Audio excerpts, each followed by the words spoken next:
Hello everyone! So this session is inspired by something on either Jimmy Kimmel or James Corden. It was a really random moment on the show when they were talking about a really intense TV show that one of the people on the set watches. It was kind of lots of crime and intense violence, quite bloody. They always watch it before bed, and then they have to watch Bridgerton on Netflix before actually falling asleep. Kind of like a palate cleanser. And I think our hope and faith has actually been through the mill in 2020. And that's for some of us anyway.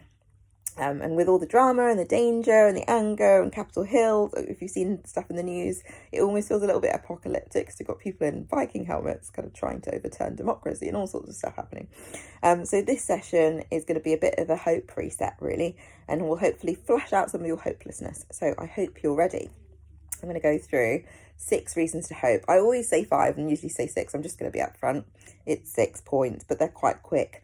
So the first one is we need to hope. We literally, our souls literally need it to survive.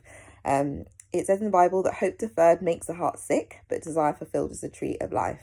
And in Job 11, it actually says, you will feel secure because there's hope. You'll look around and take your rest in security. So that's literally what hope does for you. It actually kind of makes our heart steady, and it kind of, it just makes me think about like our mental health, and actually how hope is one of the key elements of having really good mental health. And there's lots of really good stuff because David, one of the kings in the Bible, went through lots of stuff with his mental health and loads of challenges. There's a really beautiful and powerful verse in Psalm 43 verse 5 where it talks about, he actually talks to his soul, and he kind of talks to it. He reminds himself of the importance of hope. It says, why are you cast down in my soul, and why are you in turmoil within me? Hope in God, for you shall again praise him, my salvation and my God. And I've literally, in dark moments of my life where I've literally just felt like, is there any point? Why am I alive? Really dark thoughts. I've actually gone back to that verse and had to say it, remind myself of it. And it's just, I sometimes have to do it a few times, but it releases a bit of power. So if anyone's feeling that way, I recommend that verse to you. Number 2 is because of who God is. So in Hebrews 10:23, it says, let us hold fast the confession of our hope without wavering, for he who promised is faithful. That's literally what his identity is like, his personality. God is not ever going to let us down. Numbers 23 verse 19 goes a bit further. It says, God is not a man that he should lie, or a son of man that he should change his mind. It says, has he said and he will not do it, or has he spoken and he will not fulfill it? It literally doesn't happen. He always turns up. That's who our God is. Number 3, is just that not only is he good, not only is he reliable, not only is he faithful, but he's with us. He's actually present. He's right here, and he's really powerful. So Lamentations 3 talks about how the Lord is my portion, says my soul, and therefore I will hope with him. And Deuteronomy 31 takes it further and says, it says, be strong and courageous. Do not fear or be in dread of them, for it is the Lord your God who goes with you. He will not leave you or forsake you. And that's something I've had to remind myself of more than once. Just really nerve-wracking moments like job interviews, or just, lots of, I made a mistake at work and gosh, I have no idea how I'm going to get out of it. Lots of people are being really intense. God has always taken me through. I've literally had to pray so many times in the last week. It's been a dramatic one with the work I've been doing, and I've just had to, just anchor in really onto who God is.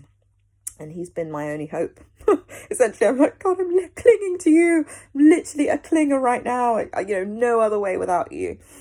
Number 4 is that faith and hope actually changes stuff. So, there's a reason to do it. It actually makes a difference. It has an impact when we are full of hope, and when we kind of walk through life being full of hope.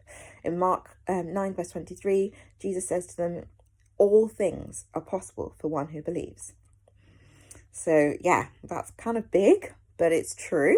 And why don't you just question the ceilings on your expectations and on your beliefs where you're kind of not sure how much God will really do. Think about what you're expecting for, is it with your job, with your friendships, with your career, the impact you could have on this world.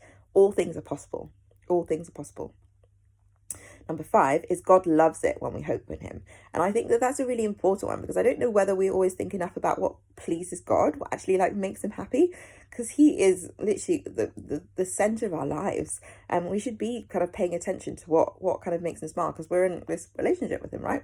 So Psalm 147 verse 11 says, but the Lord takes pleasure in those who fear in him, and those who hope in his steadfast love.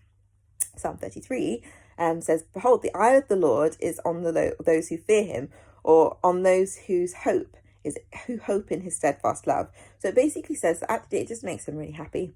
And I think that, we use these verses kind of sound a little bit kind of old fashioned maybe and a bit formal, but actually just think about it like, do you have anyone in your life who's quite close with you, but just hasn't expected you to show up? Like, who just hasn't had faith in you? It's a really painful moment where you actually realize that, someone that you love and respect kind of just doesn't really believe that you're going to follow through, maybe because you've made a couple of mistakes in the past, but they just literally just don't think you are going to. And that's a really hard thing. And so we don't want God to feel like that. We need to kind of remind ourselves of who he is, remind ourselves of who he's been in the past. And of course he's going to come through, even if it's going to be it's a bit uncomfortable in the meantime, of course he will. So just that kind of mindset, really. So I think from all of this, it just kind of reminds us of the sixth point, which is that, it's this kind of hope that we're being reminded to be hopeful again and again and again in the Bible. It's not just like an empty thing. Hope has a substance to it. It's something that is reasonable to do. It's a good plan to be hopeful. The Bible kind of reminds us to hope, but it's not just kind of like an empty exercise. Just kind of getting our hopes up for no reason. And just wishful thinking. It's not like that kind of hope. It's actually like anticipation of good, based on fact and reason. And in the Bible, it says in Proverbs 23 verse 18, "Surely there is a future and your hope will not be cut off." So I think maybe some of you might just need to remind yourselves, there is fact behind this. Like, God has repeatedly been the same. He doesn't change. So there's fact behind this thing that Esther's kind of going on about the fact that we should be hopeful. It's a legitimate thing for us to do. So what do you do now? What do you do as you kind of walk away from this message? I think we all, including me, need to stick close to Jesus and remind ourselves of his word. Just kind of maybe even go back to some of these verses, just remind yourself of what he says, maybe even some promises that you might have kind of heard or felt like just dreams that you have. Just remind yourself, even in this kind of weird, funky time that we're in right now. Really good verses just about that.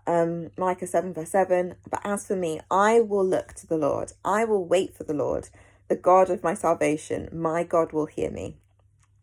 And I think that, even when the wavering comes, just as I mentioned this week, it's like a sinking feeling. I literally couldn't sleep all night because, I had a really intense email from a colleague and I literally was just tossing and turning all night long because I was like, oh my gosh, I have no idea how it's going to be resolved in the morning. But we just need to keep on hoping. We just need to keep on returning to that place and challenging ourselves to do that no matter what happens, because of who God is. We need to rejoice in hope, be patient in tribulation, in hard times, and be constant in prayer. All right, so I hope I get to see you soon in person, but I hope this helps.